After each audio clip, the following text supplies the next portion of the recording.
एक समय की बात है। केशवपुर नामक गांव में सरला नाम की एक बूढ़ी विधवा औरत अपने बेटा बहू के साथ रहती थी। सरला की बहू जया स्वभाव से बहुत बुरी थी।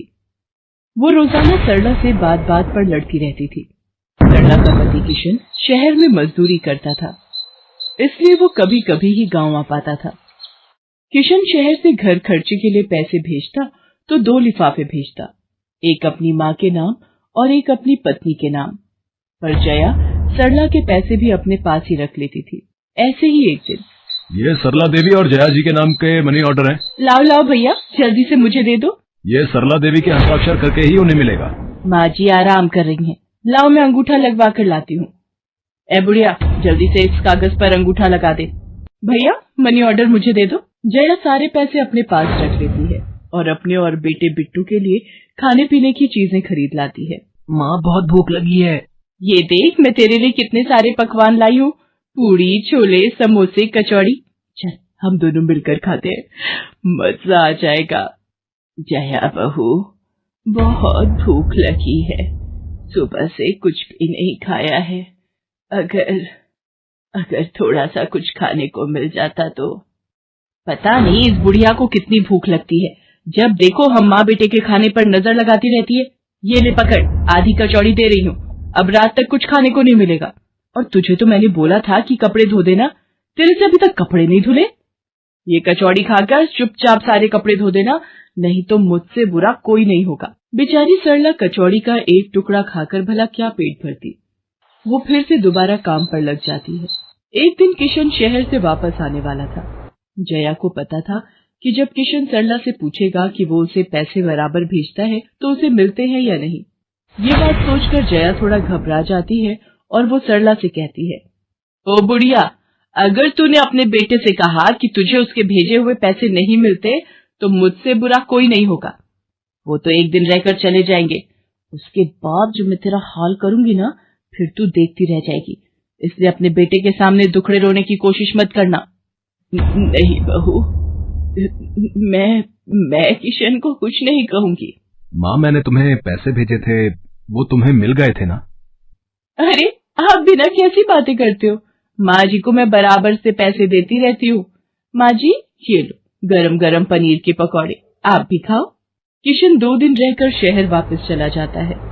जया फिर से अपने रूप में आ जाती है। दिन भर सरला काम करके एक दिन चक्की से आटा पिसवा कर लौट रही थी कि अचानक उसे चक्कर आ जाते हैं। रिक्शा में जाती एक लड़की देख लेती है। भैया इन्हें उठाने में मेरी मदद करो, बेचारी पता नहीं कौन है। सुमन, ये तेरे साथ कौन है? ये रास्ते में बेहोश हो गई थी, मैं इन्हें घर ले आई, लगता है इन्हें होश आ गया है। अब कैसा लग रहा है आपको? मैं ठीक हूँ बेटी, तुम्हारा बहुत बहुत शुक्रिया बेटी। माँ जी, आप इतनी भारी आटे की बोरी अकेले ही उठा कर ले जा रही थी, आपके बच्चे या कोई? सरला की आंखों में आंसू आ जाते हैं, वो रो पड़ती है।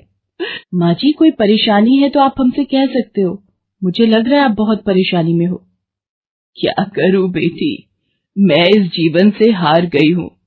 सरला के दुख का घड़ा फूट जाता है और वो सारा दुख सुमन और बाकी लड़कियों को बताती है। अब इस संसार में जीने की कोई इच्छा नहीं है मेरी। माँ जी, ऐसा मत सोचिए, आप जीवन से यूं निराश मत होइए।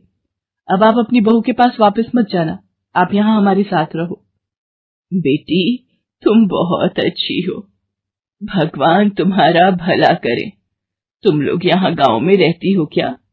जी माँ जी, हम मेहंदी वाली हैं, हम लोग मेहंदी लगाने का काम करती हैं और आसपास के गांव और शहरों में मेहंदी लगाने जाती हैं। क्या मैं भी ये काम सीख सकती हूँ? क्यों नहीं, बिल्कुल, और ये तो बहुत अच्छी बात है, हमारे ग्रुप में आप भी जुड़ जाओगे, मैं आपको मेहंदी लगाना सिखाऊंगी। सरला अब उन लड़कियों के साथ ही रहने लगी और कुछ ही समय में वो बहुत अच्छी मेहंदी लगाना सीख गई। इधर जया सरला के कुछ दिन तक वापस न आने से घबरा जाती है। ये बुढ़िया इतने दिनों से कहाँ गायब है, मुझे तो कोई खोज खबर नहीं है। बिट्टू के बापू ने हम सबको अचानक शहर बुलाया है, वहां जाकर अब यही बोलना पड़ेगा कि बुढ़िया की तबीयत खराब थी इसलिए नहीं ला सकी। जया बिट्टू को लेकर किशन के पास शहर पहुंचती है। क्या हुआ जया, माँ तुम्हारे साथ नहीं आई? वो माँ जी की तबीयत कुछ ठीक नहीं थी, इसलिए मैंने उन्हें बोला कि वो गांव में ही रहें। बेकार में सफर करती तो उनकी तबीयत और खराब हो जाती।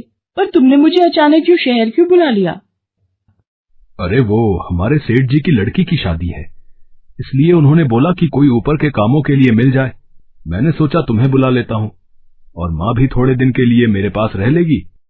चलो कोई नहीं, मैं तुम्हें मालकिन से मिलवा देता हूँ। देखो किशन, शाम को मेहंदी का समारोह है तो काम अच्छे से निपटाने हैं। जितने भी मेहमान आएंगे उनके स्वागत में कोई कमी ना होने पाए। आप चिंता मत करो मालकिन, सब हो जाएगा। ये मेरी पत्नी है, मैंने इसे गांव से बुला लिया है, ये सब संभाल लेगी। जया मेहंदी समारोह की तैयारियों में काम करवाने लगती है। सब मेहमान आने लगते हैं। रिचा, मेहंदी वाली अभी तक नहीं आई, कितने बजे का टाइम दिया था? मम्मी, मेरी उनसे बात हो गई है, बस कुछ ही देर में आती होंगी। लो वो आ गई। माँ जी, ये यहाँ कैसे? मेहंदी वाली लड़कियों के साथ? माँ यहाँ?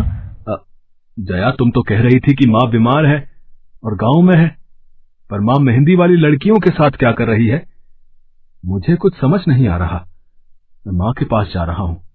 माँ, तुम यहाँ इन सबके साथ? किशन बेटा, आप मेरे साथ इधर आइए, मैं आपको सब बताती हूँ। ये लड़की इनको सब कुछ बता देगी। शायद आप नहीं जानते हैं, आपकी पत्नी ने आपकी माँ पर बहुत जुल्म किए हैं, इसीलिए ये बेचारी अपना घर छोड़कर हमारे साथ रहने को मजबूर थी। सुमन किशन को सारी सच्चाई बताती है। सरला की आंखों में आंसू आ जाते। किशन सबके साथ जब घर आ जाता है। जया, तुम्हें शर्म आनी चाहिए। तुमने मेरी माँ के साथ इतना बुरा व्यवहार किया। तुम्हारी वजह से मेरी माँ दर दर भटक रही है। अब तुम मेरे साथ एक पल भी नहीं रहोगी। बिट्टू को मैं पाल लूंगा। अभी के अभी अपने मायके निकल जाओ। ऐसा मत कहो, मैं आप लोगों के बिना कैसे रहूंगी? मुझे माफ कर दो, मुझे माफ कर दो, मेरे से गलती हो गई। माँ जी, मुझे माफ कर दो। किशन बेटा, मैं किसी से भी नाराज नहीं हूँ। जया बहू को माफ कर दे। गलती इंसान से ही होती है बेटा। मैंने जया बहू को माफ कर दिया। किशन जी, आप चिंता मत कीजिए, आपकी माँ जी अब हमारे साथ ही काम करेंगी। उस दिन के बाद जया ने अपना व्यवहार बदल लिया। सरला ने मेहंदी लगाना नहीं छोड़ा, वो अपनी मेहंदी लगाने के काम को करती रही। जया को अपनी गलती का एहसास हो गया था। अब वो भी सरला की बहुत देखभाल करती थी। संध्या की बुआ जो कि दिल्ली में रहती थी, वो उसके लिए एक अच्छे घर का रिश्ता लेकर आई थी। देखो भैया, मेरी इतनी जान पहचान तो नहीं है लड़के वालों से, पर इतना जानती हूँ, अड़ोस पड़ोस में कहीं पूछोगे तो लोग अच्छा घर ही बताएंगे। ठीक है सुमन, अगर तुम कहती हो तो लड़के वालों को एक बार बुला लेते हैं। अब संध्या भी लड़के को देख लेगी। संध्या की बुआ लड़के वालों से अपने तरीके से बात कर लेती है और कुछ दिनों बाद संध्या की शादी विपुल नाम के लड़के से हो जाती है। पता नहीं इस काम वाली को छुट्टी लेकर गांव अभी जाना था। उसे पता था शादी वाला घर है, नई नवेली दुल्हन आएगी तो घर में 100 काम होंगे, फिर भी बिना बताए गांव निकल गई। अब मैं दूसरी काम वाली इतनी जल्दी कहाँ से ढूंढूंगी? राजेश्वरी, एक प्याली चाय दे दो तो बड़ी मेहरबानी होगी। सुबह से एक प्याली चाय भी नहीं मिली है। तुम्हें तो जब देखो चाय पीने की पड़ी रहती है। पता भी है एक बर्तन नहीं है धुला हुआ जिसमें तुम्हारी चाय बना दूं। ढेरों बर्तन रसोई में पड़े हैं झूठे। माँ, मैं कॉलेज जा रही हूँ, तुम मुझे ये मत कहना कि मैं छुट्टी कर लूं और तुम्हारे साथ घर का काम करवाऊं। मेरा आज बहुत बड़ा प्रोजेक्ट सबमिट होना है, इसलिए मैं तो कोई काम नहीं कर सकती। ये लो, अब इसे भी अभी कॉलेज जाना था। अब मैं क्या करूं, कुछ समझ नहीं आ रहा। संध्या की सास राजेश्वरी अभी काम वाली को लेकर परेशान हो ही रही थी, तभी संध्या राजेश्वरी की सारी बातें सुन लेती है और रसोई में जाकर बर्तन धोने लगती है।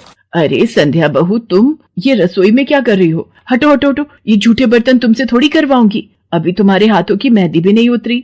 माँ जी, आप परेशान मत हो, मैं थोड़ी देर में ही सारा काम निपटा दूंगी। आप अकेले इतना काम नहीं कर पाओगे। ठीक है, अगर तुम कहती हो तो मैं कोई और काम कर लेती हूँ। माँ, पड़ोस में किसी से पता करो, शायद कोई और काम वाली मिल जाए। मैंने पूछा था, पर अभी किसी भी काम वाली के पास समय नहीं है। पुलकित काम पर चला जाता है।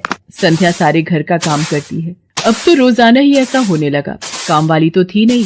संध्या की ननद पूजा सुबह होते ही कॉलेज निकल जाती और सास पैरों में दर्द के बहाने बिस्तर पर आराम करती। संध्या तो मानो घर के कामों में ही उलझ गई। एक शाम, माँ, तुम बिल्कुल सही बहू ढूंढ कर लाई हो। बेचारी गरीब घर की है, इसलिए चुपचाप संस्कारी बहू की तरह घर के काम कर लेती है। अगर कोई पैसे वाले घर की लड़की बहू बनाकर ले आती तो वो पूरे घर को अपने इशारों पर नचाती और तुम और मैं बस बर्तन घिसते रह जाते। तभी तो मैंने इसकी बुआ को शादी के लिए हाँ कह दिया था। मुझे पता है ये गरीब घर की लड़कियां बड़ी सीधी सादी बहुएं साबित होती हैं। अब काम वाली गांव भाग गई। सोच ये ना होती तो कौन काम करता। राजेश्वरी, तुम दोनों माँ बेटी को तो संध्या बहू का शुक्रगुजार होना चाहिए। बेचारी ने आते से ही पूरा घर संभाल लिया। ऐसे ही दिन बीत रहे थे। संध्या सभी घर वालों की देखभाल का पूरा ध्यान रखती थी। एक दिन, क्या हुआ पुलकित बेटा, तुम इतने परेशान क्यों हो? और आज तुम ऑफिस भी नहीं गए? पापा, मेरी नौकरी छूट गई है। कंपनी घाटे में चल रही थी, इसलिए उन्होंने मेरे जैसे बहुत से वर्कर्स को अचानक निकाल दिया। दिमाग खराब हो रहा है। गाड़ी की किश्त भरनी है, घर का लोन भी पूरा नहीं हुआ है। घर का खर्चा अब सब कुछ कैसे होगा, कुछ समझ में नहीं आ रहा है। पुलकित बेटा, चिंता मत कर, अब कोई ना कोई रास्ता निकल आएगा। ज्यादा होगा तो कुछ दिनों के लिए मैं कोई काम कर लूंगा। पापा, मेरे होते हुए आप काम नहीं करोगे, मैं कुछ सोचता हूँ। पुलकित दूसरी नौकरी को लेकर परेशान था। उसे कोई काम नहीं मिल रहा था। घर में पैसों की तंगी भी शुरू हो गई। पुलकित ने अपनी गाड़ी बेच दी। घर के लोन को लेकर वो परेशान था। 15,000 रुपए की किश्त उसे भरनी थी। तभी, भैया, मेरे कॉलेज की फीस इस बार बहुत लेट हो गई है। मेरा आखिरी साल है। अगले महीने की 5 तारीख तक 12,000 रुपए फीस के भरने हैं। मैं कुछ इंतजाम करता हूँ। ऐसे खाली हाथ पर हाथ रखकर मैं नहीं बैठ सकती। मुझे कुछ सोचना होगा। पता नहीं, हो सकता है किरण ने बात कर ली होगी। पूछती हूँ। हेलो किरण, मैं संध्या बोल रही हूँ। तूने बात की फिर? पार्लर में जगह खाली है क्या? हाँ, मैंने बात कर ली है। 12,000 रुपए महीना देंगी रविता मैम। बोल, तू हाँ बोलती है तो मैं बात कर लेती हूँ। ठीक है, तू हाँ बोल दे, कम से कम कुछ तो पैसे आ जाएंगे। संध्या पुलकित से पार्लर में मेहंदी लगाने की नौकरी की बात करती है। पहले तो वो मना करता है, पर संध्या उसे समझाती है। पुलकित, मैं जानती हूँ आप परेशानी के दौर से गुजर रहे हो। मैंने आपसे शादी के बाद हर सुख दुख में साथ निभाने का वादा किया था, और आप परेशान मत हो। मैं घर और बाहर दोनों का काम एक साथ संभाल लूंगी। ठीक है संध्या, तुम कल से पार्लर में नौकरी के लिए जा सकती हो। अगले दिन से संध्या सारे घर के काम के साथ साथ पार्लर भी जाती और वहां पर पूरा दिन मेहंदी लगाने का काम करती और शाम के वक्त घर आती। संध्या बहुत मेहनत कर रही थी ताकि वो अपने परिवार की मदद कर सके। संध्या बहुत सुंदर मेहंदी लगाती थी। ये बात उसकी सास को तब पता चली जब उसने पार्लर में काम करना शुरू किया। संध्या को पार्लर में काम करते हुए 1 महीना बीत चुका था। पार्लर की मालकिन रविता भी संध्या के मेहंदी लगाने के काम को देखकर बहुत खुश थी। संध्या, तुम सचमुच बहुत मेहनती हो। पिछले 1 महीने में बहुत से क्लाइंट तुम्हारी तारीफ कर रहे हैं और अपनी फैमिली फ्रेंड्स की शादी या सगाई फंक्शन के लिए तुम्हें ही मेहंदी के लिए बुक करना चाहते हैं। और हाँ, ये तुम्हारी सैलरी 12,000 रुपए। बाकी ये तुमने ओवर टाइम भी शादी के सीजन में बहुत किया है, उसके 6,000 रुपए अलग से दे रही हूँ। थैंक यू मैम, आपने मेरे काम की इतनी तारीफ की। मैं तो बस भगवान की कृपा से मेहनत से करती हूँ। संध्या घर आ जाती है और 12,000 रुपए पूजा के हाथ में रखती है। पूजा, ये तुम्हारी कॉलेज की फीस के पैसे, तुम कल ही अपनी फीस जमा कर देना। भाभी, ये तो आपकी मेहनत की कमाई है, आप ये सारे पैसे मुझे दे रहे हो? नहीं नहीं भाभी। पूजा, तुम मुझे अपनी भाभी कहती हो ना, और भाभी तो माँ समान होती है, तो क्या तुम अपनी भाभी माँ के पैसे नहीं लोगी? तुम अपने भैया से भी तो लेती हो ना। फिर मेरे और अपने भैया में फर्क है, मैं भी तो इस घर का हिस्सा हूँ, इसलिए ये पैसे रख लो। मुझे माफ कर दो भाभी, मैंने ना जाने आपके बारे में क्या क्या गलत सोचा। पुलकित को भी दूसरी नौकरी मिल जाती है। अब संध्या और पुलकित दोनों मिलकर काम करते थे। राजेश्वरी और पूजा भी अब संध्या की घर के कामों में बहुत मदद करती थी। परिवार में खुशियां फिर से लौट आई थी।